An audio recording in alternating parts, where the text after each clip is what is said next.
Okay. Welcome, everyone, to the May 20th, 2021 Board of Forestry special meeting.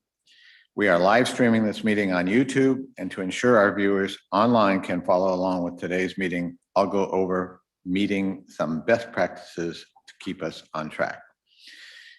Board members, please silence cell phones, and if joining us online, try to limit any background noises, and please keep your video on for the entire meeting to help us all stay engaged with each other while we aren't all physically together.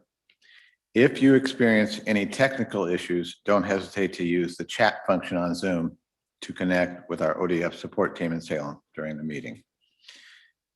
With this being a brief meeting, no public testimony will be available. However, I would like to remind the public tuning in today that there will be opportunities forthcoming to provide comment and perhaps participate in the state forester, and certainly to participate in the state forester recruitment process. Pursuant to ORS 192.660, parentheses 2, parentheses F, the board will meet in a closed executive session starting at 9:05 a.m. The purpose of the virtual session will be to review and consider information on records that are exempt from disclosure by law. Representatives of the news media and designated staff shall be allowed to attend the executive session. This session is otherwise closed to the public. When the executive session has concluded, the board will return to the virtual meeting room and reconvene the public meeting at 10:30 a.m. With that, any questions? If none, I will perform a roll call to confirm we have a quorum. Carla Chambers? Here. Ben Dumling? Here.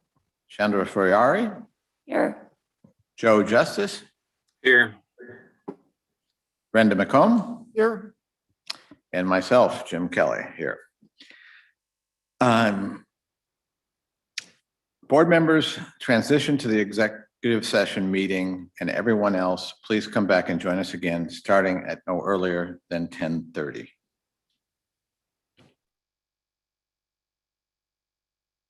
Executive session.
10:30, and I would like to reopen the public meeting of the Board of Forestry and open this to a conversation relative to the replacement of the state forester.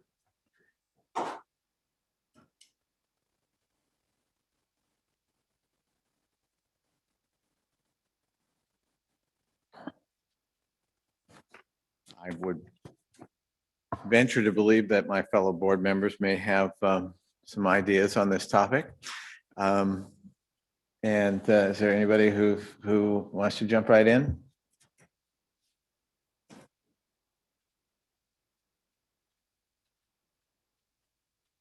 Don't all speak up at once. Chair Kelly, this is Joe. Out here in LeGrand. Good to see you guys. I guess I would just say, I think the acting state forester that we're looking to appoint, I think it's gonna be really important that I can't really speak. I guess I don't think I need to repeat all the incredibly important work that the department's working on actively. All four of the divisions are engaged in. I think it's gonna be very important. The acting state forester will be able to move that very important work forward effectively.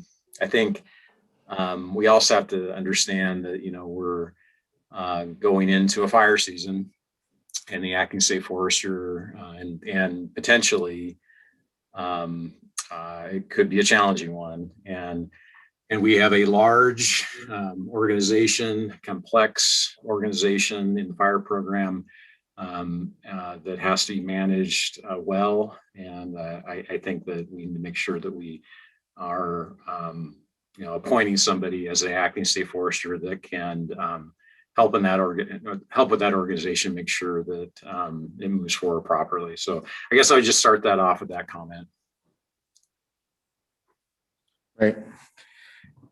I am hoping that we can get that appointment done soon, and unless I hear other ideas that presented by my fellow board members, we will be sharing one resume with all of you, and then I think we're going to hopefully be able to meet within a week after everyone has had a chance to review that resume and to reach out to the candidate and anything else that they would want to do relative to that candidate, including, of course, reaching out to stakeholders and getting as much feedback as we all can. And so we will be wanting to schedule that meeting, and then I'm suggesting that if at that point that we vote on that candidate, and if we're not able to come to agreement at that point, then we will essentially repeat that process probably the following week. I think probably week intervals are reasonable in terms of doing that, and I imagine most of that would happen on Zoom.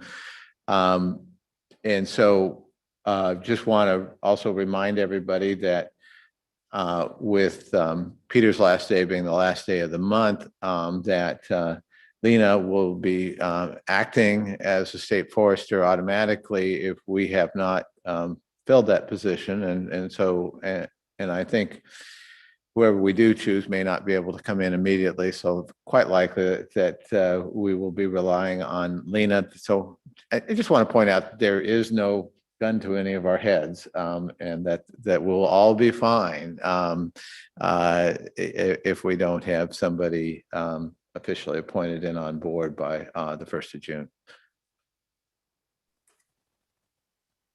Yeah, I think Jim, we have a really strong team. The executive team is incredibly strong, and I think we'll really support this process. I have every bit of confidence in them. I would agree with that, Joe. I would also add that, we've just been through the MGO process with the legislature, and we have some very specific recommendations that the agency has agreed to, 28 of them with very specific deadlines. And so we can't lose sight of that additional and added work.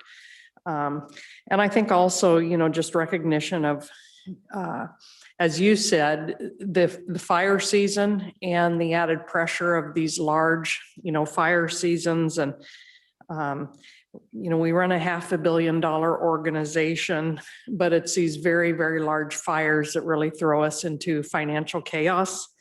And, getting to these recommendations and getting the fiscal house in order can't be put on the shelf.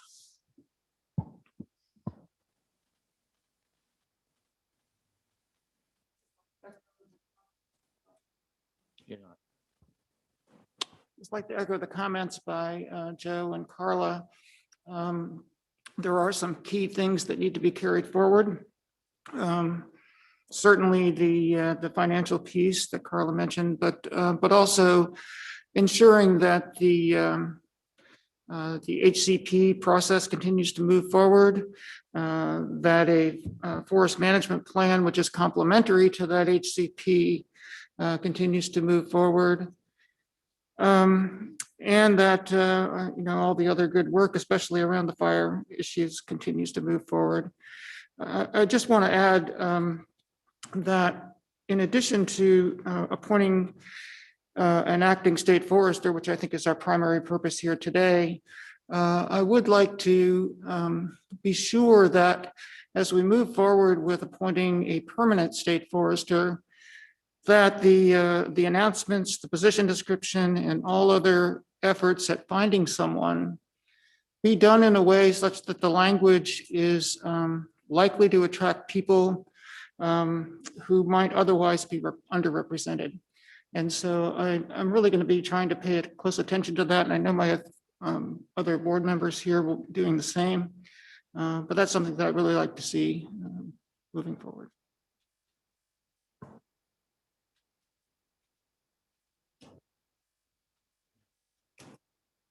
Yeah, I would just also totally agree on that. That's got to be front and center in all of our efforts.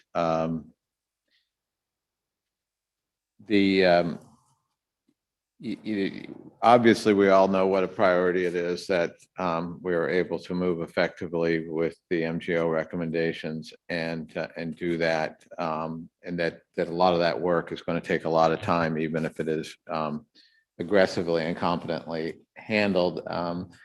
But it's really not our, as a board, we're really not in the position to actively manage that, to actually hire the contractors if there's contractors hired, which I certainly think there should be, or if a new position is created to work with Bill.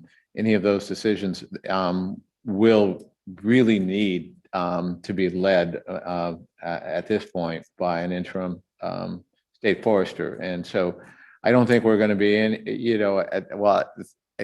I'm at the one point I'm saying we don't have a gun to our head, but we all do feel a whole lot of energy about moving ahead on these financial fixes and bringing some credibility back to the department that is sorely needed. So none of that is going to really get started until we do fill that position. So I know I'm talking out of two sides of my mouth there, but I think we got it. We do still have to be attacking this in a real linear fashion and recognize the importance of it. And specifically talking about the acting interim. I would like to sort of add on to that and to say that there's sort of two, not in this particular case in particular, but sort of two competing thoughts of the acting state forester would sort of keep the lights on and make sure everything keeps going versus there's so much work to do here that's regardless of who we end up choosing for the permanent position, the acting position really needs to be able to tackle all, take on as much of this work as possible as soon as possible. I definitely will echo that. I feel a lot of urgency with so many areas of work that this department needs to be working on. And the acting position needs to have the capacity to start on day one and keep a number of balls in the air and keep them moving forward.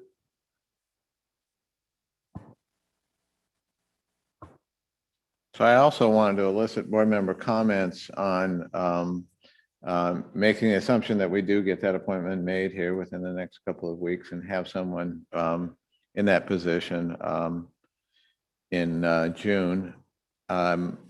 We, then face these various steps that we've been learning about, what's required of us in statute, which in terms of the permanent position, and there's quite a bit of process that is required of us relative to updating the job description and our policy directives. We're expected to be presenting policy directives towards what we want to see in a new, what we would be presenting to a new state forester. I'm just starting to get my arms around the various pieces that we will have to work on, and it is a significant body of work, and I don't I would like to get some feedback on how each of you perceive the urgency and whether or not you would be wanting to see some special meetings like this one. I just think we are looking at a 6-month process at minimum, and that's really kind of probably going to make some other board work in terms of our ability to what we can fit into agenda suffer. We probably, if it's if we're sort of planning on an 8-month process, there would be little to no need for special meetings.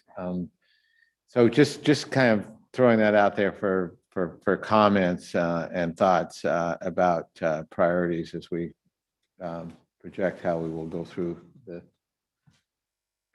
I'll just offer my thoughts, Jim. I think well, the first urgency is to get the acting state forester appointed, and then once that's in place, then that person is in that job at will, and we have some flexibility to move forward. I agree that we need to find the permanent person quickly, but deliberately. And I think that there's the risk of moving too quickly. We want to make sure that if we do revise the position description, that we do it with full input of the board, but also with stakeholders, which I think is required. And as I mentioned before, we want to make sure that it's done in a way that encourages people from, while still meeting the statutory requirements, from a wide variety of identities to be encouraged to apply, so that we have a diverse candidate pool and qualified candidate pool when we come to the end.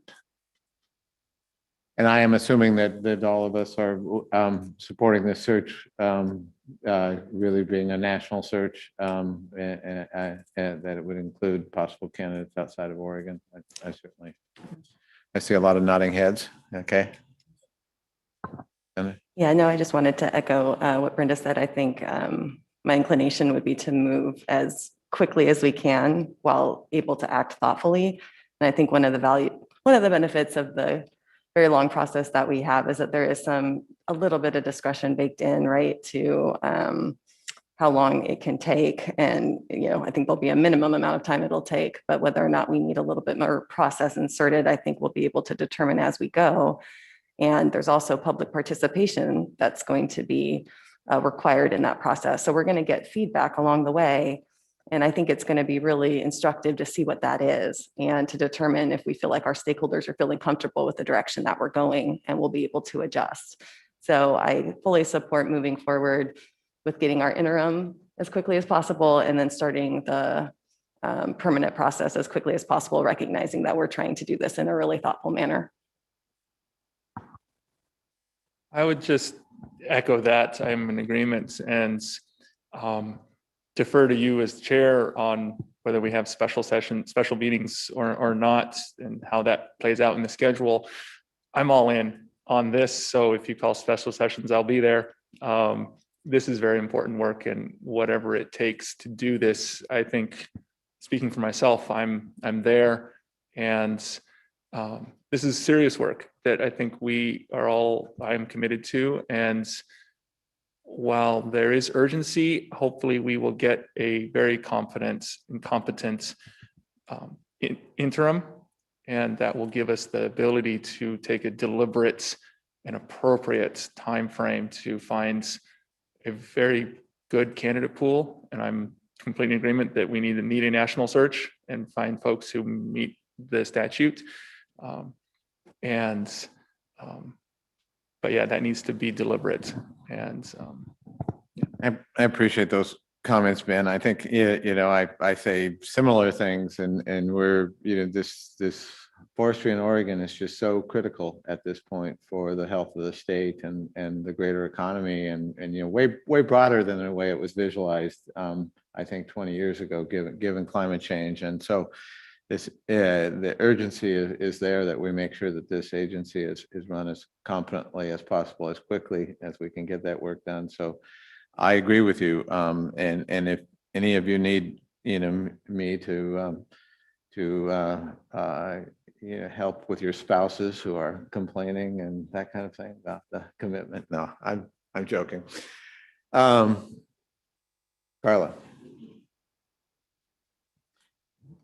While I agree with the urgency of the full-time forester, I also think we've had 3 people in a relatively short period of time as our state foresters. So since 2003, we've had 3 state foresters. So the tenure is not that long with any one of them. And I always think it's worth asking the question. And for you, Jim, as our chair, to ask the question on structure or what changes might be considered, now as it relates to this position. And I think when you've got a lot of turnover or short tenure, it just begs the question of, are there any things that we should change before we put a new person into this exact set of circumstances? So I would hope you would feel free to have the leadership to ask those questions. You're speaking specifically now to the acting.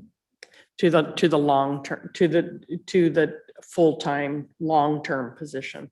I think we have a short-term position and a long-term, and we've got good leadership. We can keep the wheels on the bus. We know we've got some real financial deadlines to hit. But I also think that, before we put a new person, a long-term position in the exact situation, it just begs the question of, why are we seeing such a short tenure of these people? And I think it's good time to step back and ask that question.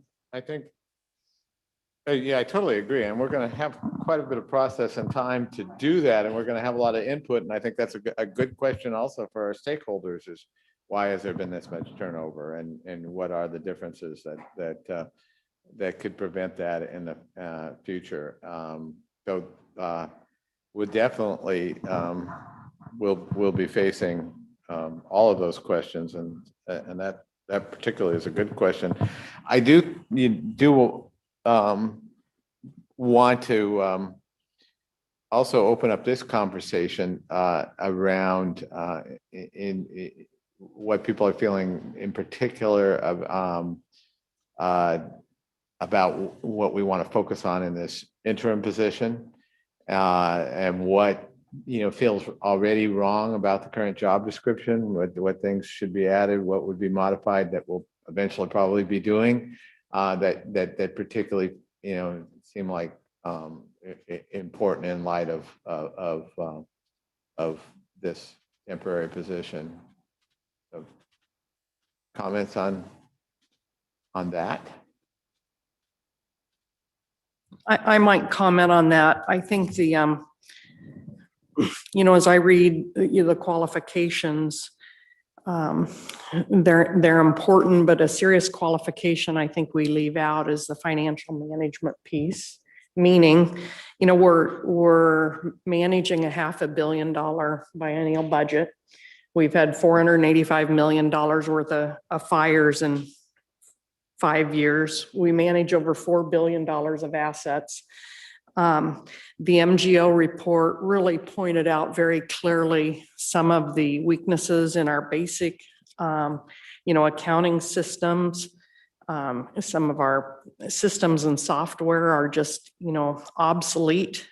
And I think their report, the agency agreed to these 28 recommendations and the time frame associated with those. And I think just so many of our cash flow issues or defaults on loans really come back to that basic financial management piece. And I think it's just impossible to put someone in a role like this without, much more capacity in that arena.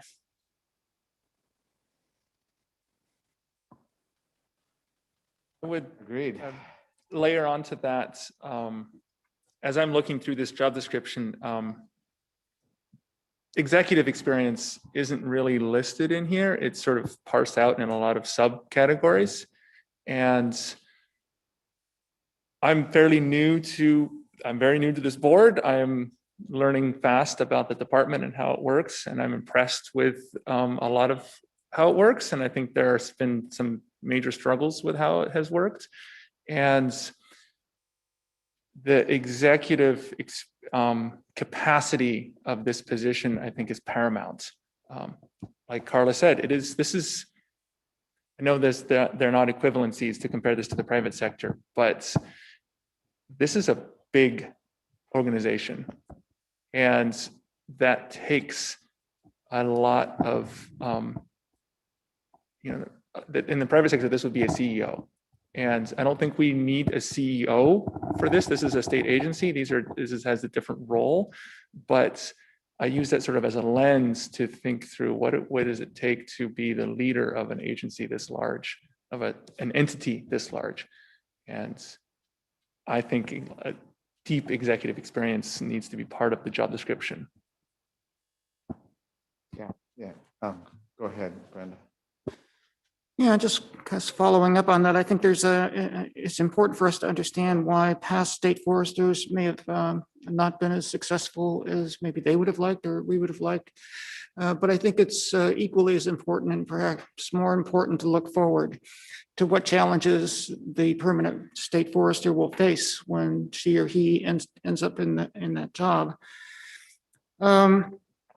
And things such as climate change, you mentioned, Jim, and carbon smart forestry, whatever that might look like, getting the HCP process completed wherever it might end up, and certainly getting our financial house in order. And then what's that look like in the future? Once we address that, then what's the next thing that's coming? So we need to be thinking not only reactively to what we need to address in terms of the problems we are in now, but we need to be looking forward to understand who's going to lead us in those strategic directions that are going to allow us to be successful in the future. Yeah, it's just making, as I listen to all of you, the points are very well taken around the need for, executive ability. And somebody was saying to me the other day that, the demands in terms of communication skills for a state forester are huge. And I think, I think we've seen, I think that's been one of the reasons that we've seen the turnover and all of that because of really failures in communication with not just stakeholders, but with the legislature and the governor's office. So communication as well as executive skills are just really those skills we know are things we need to look at very carefully. And then I think you gotta have somebody who's really understands politics and can work within that milieu. And it is, it's a very political position. And we can't have someone who who really fights legislative leadership or the governor's office. The people, we as a board, as well as all those elected officials, represent the people of Oregon. And so this person does have to be able to work with both this board and the legislative and the governor's office. And that requires a real those communication skills and a sense for politics, as well as the executive skills you're talking about. That's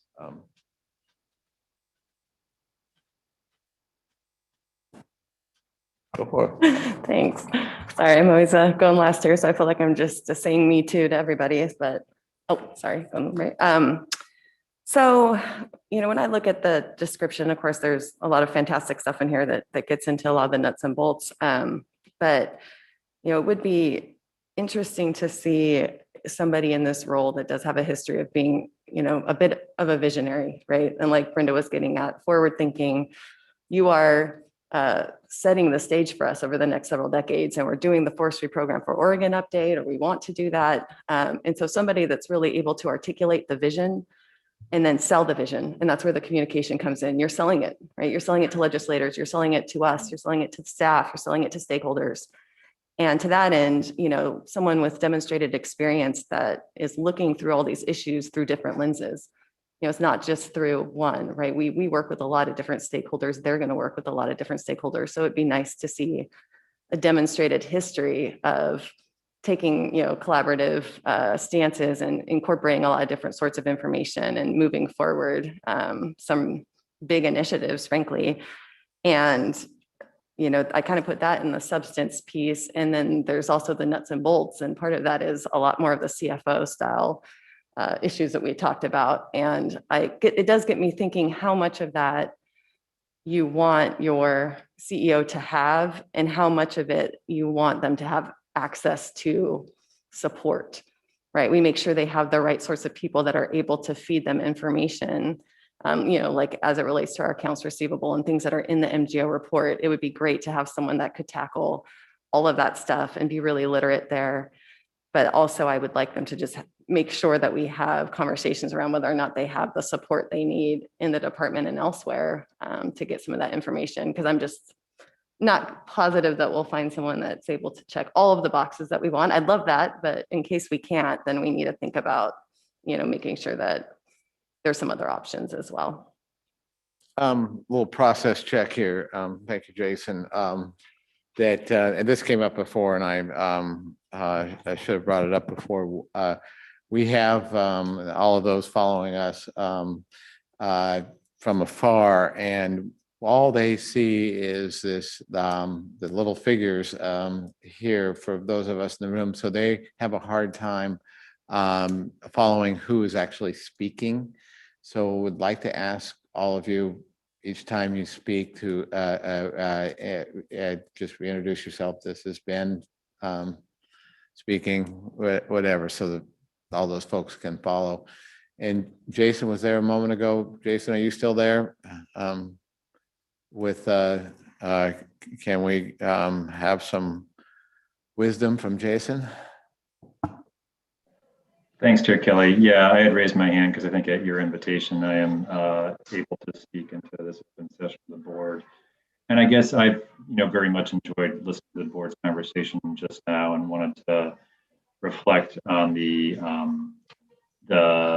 direct appointment of a interim state forester portion of the conversation, and have really, it's resonated with me a lot, and I think echoes a lot of the governor's desires for the interim position, what I've heard today from multiple board members. So I wanted to pick up on some of that and just clarify what I think in conversation with the governor, she wants to see in a interim position. And that is, we've touched a little bit on the notion of maintain, sort of keep the wheels on the bus, as we just mentioned those phrases.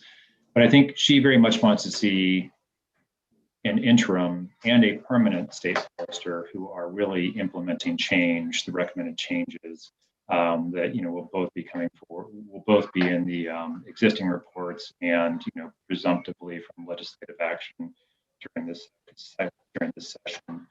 Secondly, I think Joe touched on this. I may be attributing the comment, but protecting the state through the coming fire season is obviously a priority. So wanted to touch on that too.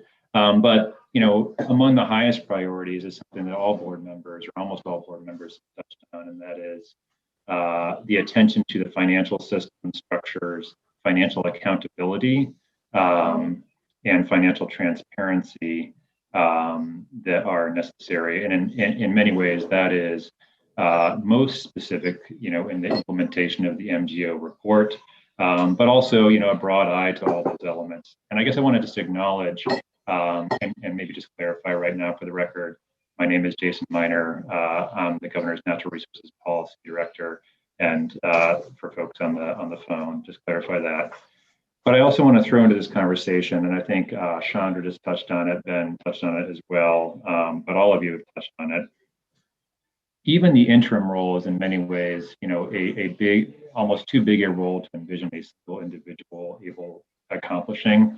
And I encourage the board to think about what additional support is needed. And I think we are very prepared and recognize that MGO provided some additional financial support or additional support around accounting and financial structures recently, but also encourage the board to consider what other structures, what other kinds of support are needed and capacity around either communications or other elements. So, it's more than a question of just, one person able to do certain things. I think it's a question of what support is needed to make even an interim position successful.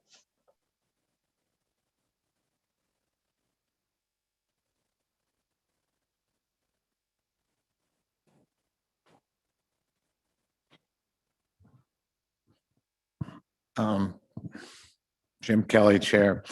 I just want to also check in here on process. Meeting was scheduled to end at 11 o'clock. We're just past that. And I am good until 11:30. And I would just like to check in to make sure that other board members are as well before we continue this conversation.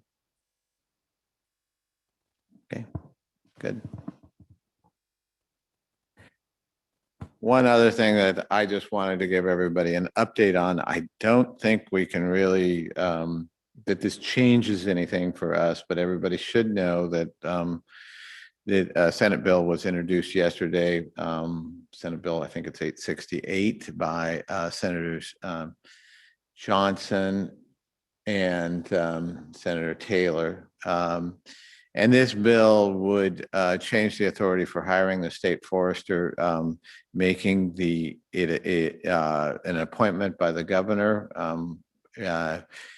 Our role would be, we would be consulted by the governor, and the state forester would be, as I said, appointed by the governor, and then the state Senate would confirm that appointment.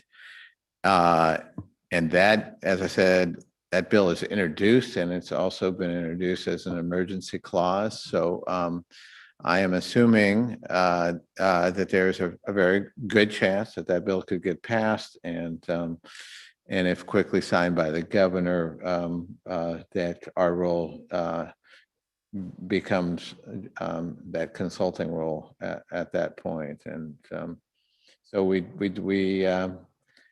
I think we need to be aware of that, but I don't think, unless anyone else has got any ideas, that we can't make any assumptions about its passing or not, and need to proceed with authority as we have it now until that changes. Any other thoughts on that? It's good information, but I don't think it changes what we do. Right. Right.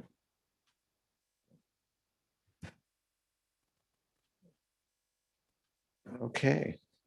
Chair Brenda, Kelly, where are we with the process for appointing the acting state forester? we are at the point after this meeting. I will ask that Hillary share one resume with all of you and then encourage all of you to review that resume, reach out to stakeholders, whoever thinks, whatever you think is wise in terms of being able to inform your decision, and to reach out to this person if you'd like to, and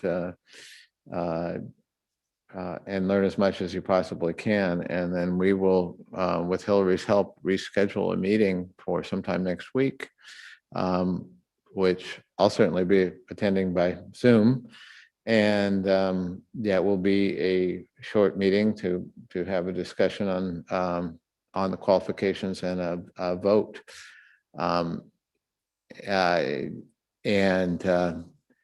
And if we are not able to agree on that person, then I think we're going to try to repeat that process with another somebody else yet unknown the following week.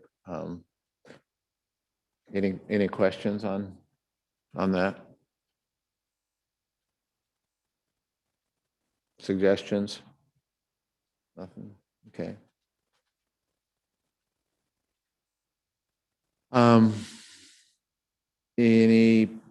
Because unless we've got other further comments on these subjects, we can move to adjourn. I'm saying, Joe, anything else? I don't have anything, Chair Kelly. I'll be waiting for the meeting announcement for next week. Okay, we've all got lots to think about, and been a lot of great suggestions. Chandra, thank you for remembering visionary. I think that's a important one too. We are in unprecedented times, and so certainly as we move forward, visionary becomes a very important concept. I just want to thank Hillary for kind of last minute pulling all of this together. And it seems like everything changes from moment to moment sometimes. So just really thanks, Hillary, for all your work. And I think it's just great to finally be somewhat face to face, or at least mask to mask with folks again in the room. So thanks everybody for coming today. And Joe, we'll see you one of these days. Yeah. Yeah, special thanks to Hillary and her staff. I mean, they've been really slammed with all of this, and as always, she's done a really great job for us, and we really appreciate the support. With that, this meeting is adjourned.